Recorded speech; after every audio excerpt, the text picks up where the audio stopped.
অবশেষে তাহলে মাকে ভালো করে শান্তি করে পুজো দেবো, হ্যাঁ তাই তো বাবাই? চলো পুজো দিতে যাই। হ্যালো বন্ধুরা, কেমন আছো তোমরা? আশা করছি খুব ভালো আছো। আর এই সব কিছুর মধ্যে আমাদেরকে কিন্তু ভালো থাকতে হবে, সঙ্গে আমাদের প্রতিবাদটাও কিন্তু চালিয়ে যেতে হবে।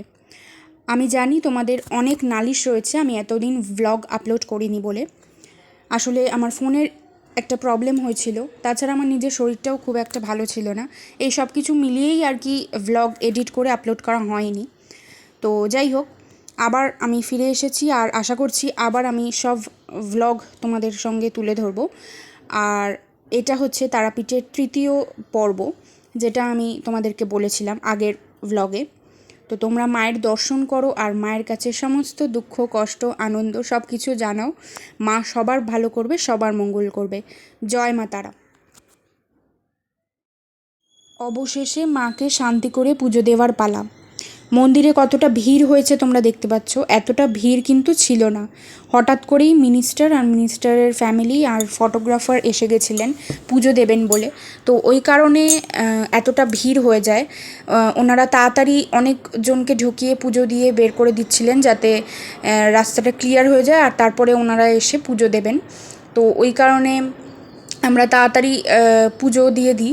শান্তি করে পুজো দিতে পেরেছি, কিন্তু একটু যে দাঁড়িয়ে থেকে মায়ের মুখটা দেখব সেটার সুযোগটা হয়নি। পুজো দিয়েই মায়ের মুখ একটু দর্শন করেই বেরিয়ে যেতে হয়েছে, কেননা যত তাড়াতাড়ি ক্লিয়ার হবে তত তাড়াতাড়ি ওনারা পুজো দেবেন। এসে ভেতরে রীতিমতো পুলিশ টুলিশ সবাই ছিল। ওনারা তাড়াতাড়ি তাড়া দিচ্ছিলেন যে তাড়াতাড়ি ক্লিয়ার করুন, তাড়াতাড়ি ক্লিয়ার করুন। তো যাই হোক, আমি তো এসব ভিডিও টিডিও করিনি, তোমার দাদাই এই সব ভিডিও করেছে সব কিছুর মধ্যে। তারপরে আমরা পুজো দিয়ে বেরিয়ে যাই। মাকে শান্তি করে পুজো দেওয়ার পরে আমরা ভোগ বিতরণ করছিলাম। এখানে মাকে সন্ধেবেলা ভোগ দেওয়া হয়। ওই লুচি সুজি 5 রকম ভাজা, মানে আরও যে যেমন সামর্থ্য অনুযায়ী পারবে সেরকম একটা অ্যামাউন্ট তোমাদেরকে পণ্ডিত মশাইদের দিয়ে দিতে হবে। ওনারা সব জোগাড়জান্তি করে রান্নাবান্না করে মাকে ভোগ দিয়ে দেবে।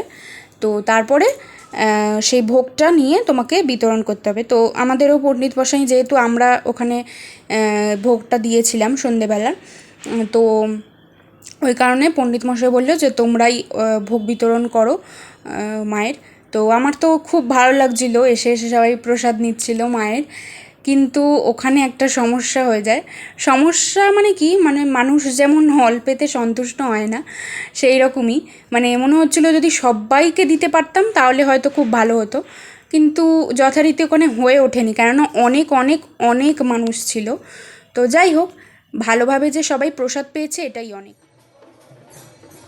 সমস্যাটা এখান থেকেই তৈরি হয়, মানে এত মানুষ লাস্টের দিকে এসে গেছিলো আর এত কম লুচি তারপরে সুজি এইসব ছিল।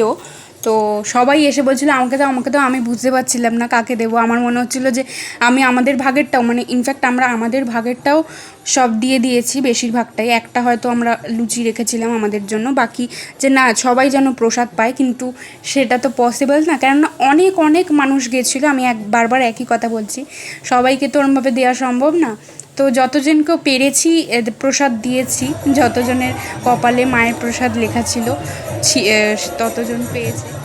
এইভাবেই আমাদের তারাপীঠের সন্ধ্যেবেলাটা কেটে গেল। নেক্সট ব্লগের জন্য অপেক্ষা করো, খুব তাড়াতাড়ি নেক্সট ব্লগ নিয়ে আসবো। Love you all, tata.